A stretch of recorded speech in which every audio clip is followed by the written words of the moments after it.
Game 2 just went down, and the New York Knickerbockers are only 2 wins away from the NBA Finals after defeating the Cavs 109-93. Jalen Brunson again had himself a great night, this time doing it while facilitating 19 points, 14 assists, most assists in a playoff game by a Knick since 1998, back when, Ewing and Starks and all them were playing. The New York Knicks became the 13th team in NBA history to win 9 straight games in the playoffs, fellas. Of the 12 teams that did it before them, 7 of them won the championship. Fellas, is this series over heading to Cleveland? It's a wrap. It's a wrap for me, T, because until they being the Cleveland Cavaliers, until they figure out an answer for Jalen Brunson, the series is over. Just because Jalen Brunson didn't have the same offensive output, scoring 38 points like he did in Game 1, doesn't mean he didn't impact the game. He had the same impact on the game. He dropped 14 dimes. So Jalen Brunson was still a complete dominating factor. The random occasions that James Harden was on him, he was a turnstile. And if y'all listen to anything Draymond Green had to say, and Draymond Green said it brilliantly on his podcast earlier in the week, the Cavs do not have a guy that has enough heart, enough toughness, enough determination, and enough want to say, I got Brunson. I'm going to fight through screens. I'm not going to let a screen deter me. I'm not going to switch easy. I'm going to lock down, or at least attempt to lock down, Jalen Brunson. For my money, the Cavs are going to have to make a starting lineup adjustment. I don't believe they will make a starting lineup adjustment. And as a result, I think this series is all but over. Shout out to the Knicks because they haven't even really gotten going yet, because OG hasn't really gotten going yet. KAT hasn't had himself a wild game yet. They're really living off of Bridges, who's been playing well, and they're living off of Brunson. And then shout out to Josh Hart. He really stepped up to the task today. Josh Hart got 21 shots tonight. I don't think He took 21 He took 21 shots tonight. Mm-hmm. I don't think we're going to see that maybe ever again in his playoff career. But yeah. Wow. I mean, they just got production from everybody in the starting 5, and I think that's New York Knicks basketball. But what are your thoughts, CJ? Josh Hart is the reason they won this game. Yeah. Mm-hmm. He was making open jump shots consistently throughout the game. The problem for the Cleveland Cavaliers is Evan Mobley, he has to take more than 8 shots. Yeah. Evan Mobley is 7 foot. He should have an advantage. It doesn't matter who guarding. If you got a big on you, I'm going to take you on the perimeter. If I got Mikal Bridges or Anunoby on me, I'm going to hit you in the post. Like, I don't understand how a guy that's on a max contract is taking 8 shots and getting 6 rebounds. You can't have that. The Knicks with Mike Brown, obviously last year they get to the Eastern Conference Finals. They didn't get over the hump and get to the finals. This looks like the year is going to take place. But you got to remember now, the Cleveland Cavaliers were in this position last round. Yeah, they were. And they somehow came back. The way they're playing now, it does not look like it's going to happen. But I'm going to give Mike Brown a ton of credit for what he did with Karl Anthony Towns. He's using him completely different than what Thibodeau did. He's putting him at the top of the key, putting him at the nail, and not this round, but he was getting a ton of assists, facilitating, getting a lot of guys involved. But we went for 18 and 13 today. Like, if you can consistently get that out of him, the Knicks are going to be hard to beat. Because if you're the Cleveland Cavaliers and Jalen Brunson has an off shooting night, which he did today, you got to win that game. You should win that game. And so I'm going to say it's pretty much over, man. I think it will be a gentleman's sweep. The Cleveland Cavaliers will probably win Game 3. The Knicks will win the next 2, and they'll wait on San Antonio and Oklahoma City to bloodbath it out. As you're speaking, I'm realizing, shout out to the Knicks. Take nothing away from the Knicks. But this series actually says more about the Cleveland Cavaliers, is TJ speaking. Because you got rid of Darius Garland because you needed a player who could give you more offensive output come playoff time. You didn't get rid of Darius Garland because you needed somebody to come in and lock up on D. You got rid of Darius Garland because you're like, you know what? Spidey needs a formidable duo, somebody who I know is going to be healthy enough come crunch time. Darius Garland wasn't last playoffs. And somebody who can give me 30 when I need it. James Harden thus far in these playoffs, not in these playoffs, first round he did phenomenal. James Harden thus far in this series, he's been a no-show. He's been a no-show as it pertains to a former MVP. He's been a no-show. I think he had 18 points tonight. 18 points tonight on 6 of 15 shooting after an abysmal last game. So to me, yes, the Knicks have played really plus good. minus 22? Bro, he's been a no-show. So while the Knicks have played great, realistically speaking, T, Spidey Mitchell was playing on one leg today. If y'all were watching the game, dude was hobbled the entirety of the game, still finished with 25. James Harden was all but healthy, only playing on one side of the court. He doesn't have to play defense, and only gave you 18. Y'all remember James Harden, the Oklahoma City James Harden, right? Yeah, young bull. Am I tripping, or was he not a really good defender when he played for Oklahoma City? I can't say I really have to go good. back and think about it. He was much better. Yeah, of course. He was a much better defender because all of the offensive production was coming from KD and Russ. Yeah. You would think, as a player, okay, I'm not giving my team much offensively. Let me lock in on this defense. I can exert my energy defensively because I'm just not having a good day offensively. Because to me, playing defense is all want to and desire, man.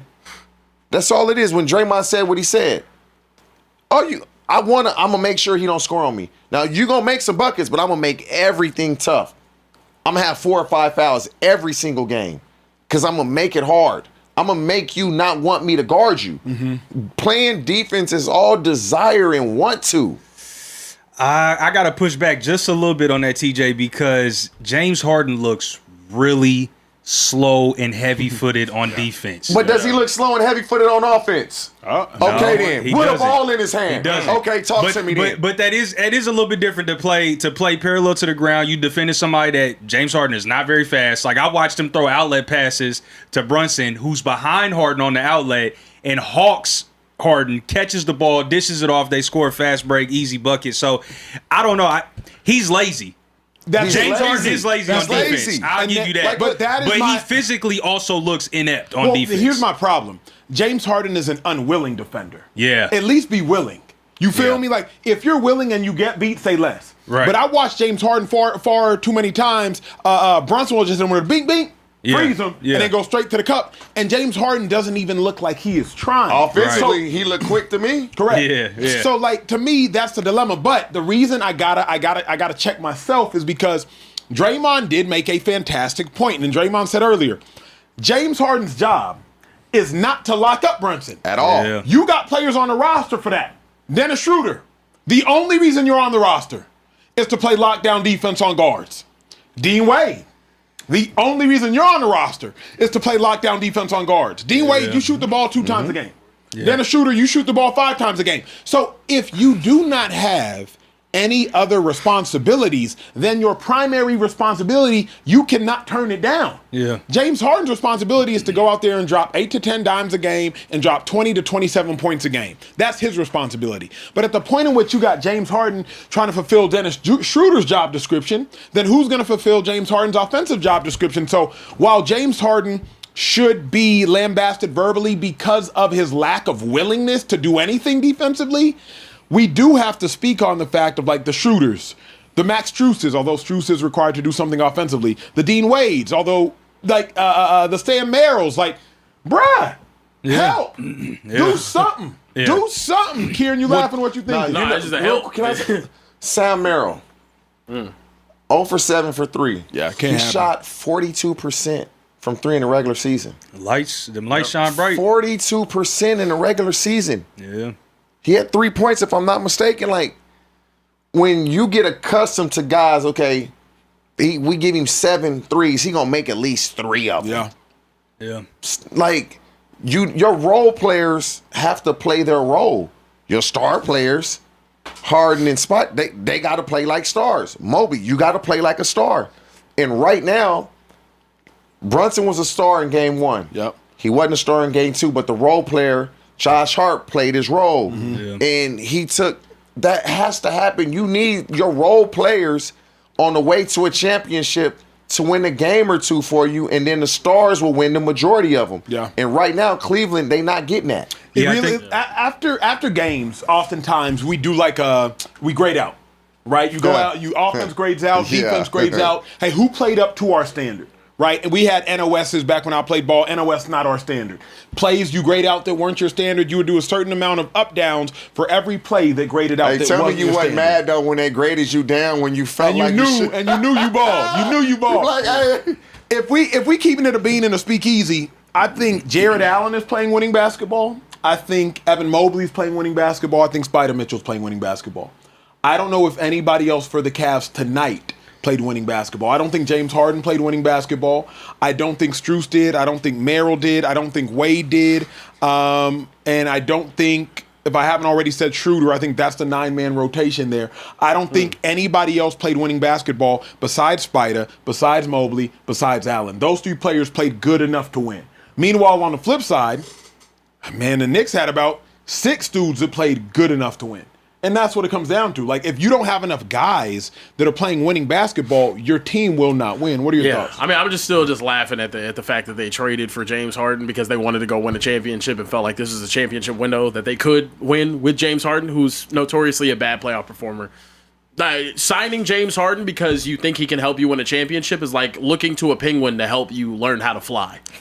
Like it doesn't make sense. It doesn't make sense at all. So it's not shocking to me. It's more so just the Knicks are an absolute unit right now, and I do think the Knicks, out of all of the teams in the East that we've seen this year, they are best equipped to play one of those teams in the Western Conference. And I like the fact that their team, all starting 5, they can all get busy, man. All of them can get busy. And what we saw to Josh Hart tonight, I think, was phenomenal. If you can get that Josh Hart multiple times in this playoff run, But you're likely not going to. But the thing is, we even saw 2016 NBA Finals with Draymond Green. Draymond Green's not a scorer like that, but he had multiple 20-point performances. In Game 7, he had a 30-point triple-double damn near. They lost, but my point is, if you can get your role players to step up for one run, that's it. I just need you for one run. You need one role player, one game, and hopefully another game eventually. Exactly. Yeah. That's it. And the thing with them is, I mean, OG Anunoby didn't get busy tonight, but he was his efficient self. 14 points on 5 of 8 from the field. Karl Anthony Towns, I think he did his thing on the boards. He also had a decent enough game. He didn't go out there and sell you. Jalen Brunson, I mean, him being able to dish the ball the way he did tonight, huge. That's the thing. Huge. Yeah, that's what I was going to touch on. Yeah, and he can trust his teammates to be able to turn into a facilitator in this way. Also, he has championship pedigree. I don't care what you say. He's a real leader of this team, and they have pieces around him to be able to win a championship. So this is going to be a very hard team to beat. Yeah. Not only in the rest of the series, I think it's going to be a straight sweep, not even a gentleman's sweep, but in the finals. They're 2 games away. I think they're going to be a real tough out. As much, we can shit on the Cavs all night. We got to give the Knicks credit, though. Jalen Brunson's humility and versatility to not be having a good night and say, you know what, I'm going to go out there and facilitate for my guys. It's just not my night. Let somebody else have it. Also, that was the Cavs' game plan. Correct. Make Josh Hart kill us. Josh Hart stepped up to the challenge and said, okay, I'll kill you. And that's exactly what he did. So I do think the Cavaliers defend home court really well. So I think they go back to Cleveland. And TJ, I'm with you. I'm not sure if it's game 3 or game 4, but I think they do defend home court one game. It goes to 5 in the Knicks. But the X factor for the next series is going to be Karl Anthony Towns. He's got to step up. He's got to step up. No matter whether the Spurs or the Thunder come out of the West, Karl is going to have to step up. Here's what's interesting. The reason I'm not faulting KAT right now at all, they're not going through him. If y'all remember, the end of game 1 was strictly ISO ball. KAT, get your big behind down to the block and don't even call for the ball. And then this game, it was a Jalen Brunson show. Jalen Brunson, no, he didn't have the offensive output, but I'm telling y'all, I don't think Brunson played poorly. From the outset of the game, he was dropping dimes. He had 6 assists at halftime, if I'm not mistaken, and he had 6 assists the entirety of game 1, maybe 7. So to me, they're not asking KAT to do anything. Yeah. I don't even know if that is a recipe for success, because if we're assuming the Knicks win this series, if you're trying to beat the Spurs, let's talk Spurs, we can talk Thunder later. I don't want the KAT Wemby matchup. The matchup I want is probably Brunson and his craftiness. We're going to get Castle in foul trouble, and Brunson, you're going to lead us to the promised land. OG, you got to get busy. I don't know if I'm going to be like, all right, KAT, you go beat Wemby.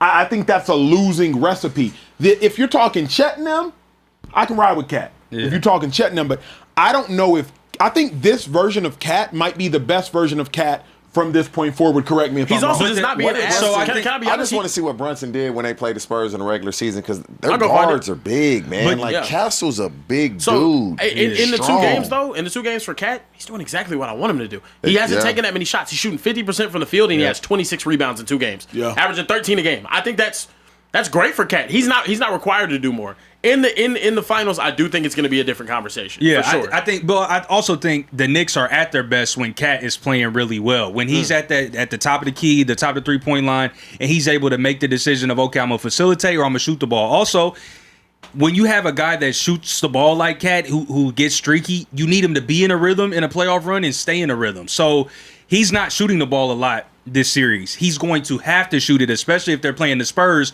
because you're going to have to either A, get Wemby out of the paint, or attack Wemby and get him in foul I trouble. don't even know if Wemby will be guarding Cat. He gonna be guarding Josh Hart because they want him to be the help defender. To Anybody flex, drives to the yeah. hole. I just like when Cat. Think it was early fourth quarter. I was driving here, and it looked like the Cavs started to make a run. Strus was on Cat, took his little ass in the post, bucket, Yeah. stem the tie, stop the run. Yeah. That's what you're gonna need him for. Because Yeah. if they not gonna put Wemby on him, and they gonna put one of these little dudes on him, get him in the post, get you easy bucket, or make them double team and get And somebody get the a wide right open pass. shot. Make the right pass. Fellas, in the 3 games that they played against the New York Knicks during the regular season, Knicks are 2-1 against the San Antonio Spurs. Jalen Brunson had 24, 25, and 29. And they have a 2-1 record against the Spurs. So they gave the Spurs 2 losses this year. It will be interesting. I know Yeah. we got some super chats, bro. What's the word? We definitely got some super chats to get to. Trav, 2 real